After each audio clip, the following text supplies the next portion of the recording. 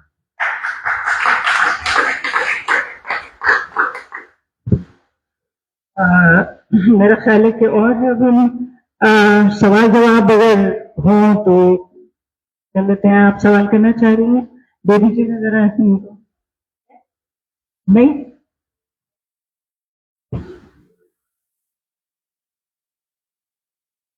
نظر نہیں آ رہا تھا اس لیے کھڑی ہوئی. السلام علیکم، میرا نام رخسانہ احسن ہے. آپ کی باتیں سن کے مجھے اپنی امی بہت یاد آئی کیونکہ انہوں نے ہمیں یہی سکھایا کہ اپنے شہر کو کبھی برا نہیں کہنا، اور یہ کہ وہ ہمیں رزق دیتا ہے، ہمیں پناہ دیتا ہے اور بہت کچھ دیتا ہے.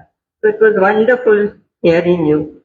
اور on a different note, doctor صاحبہ کا میں بہت مبارکباد دوں گی کہ انہوں نے اتنا اچھا خوبصورت ویلیو رکھا ہے اس کے لیے، کیونکہ پریئر ہال سے میرا بچپن وابستہ ہے، تو بہت ہی اچھا لگ رہا ہے. اور کتابوں کے ساتھ تو عشق ہے، تو لہٰذا بہت مزہ آ رہا ہے. تھینک یو سو مچ.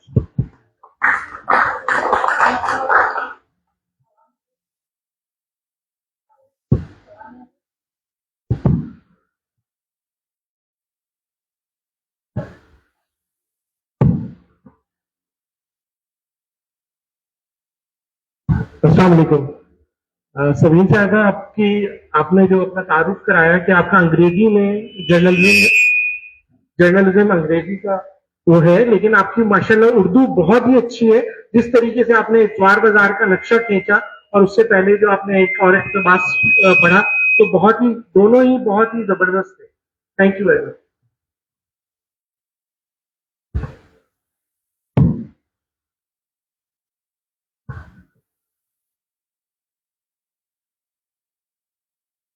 آپ نے صحیح بات کہی کہ سبین کی اردو بہت اچھی ہے اور بہت خوبصورت الفاظ انہوں نے استعمال کیے ہیں اس اپنی کتاب میں.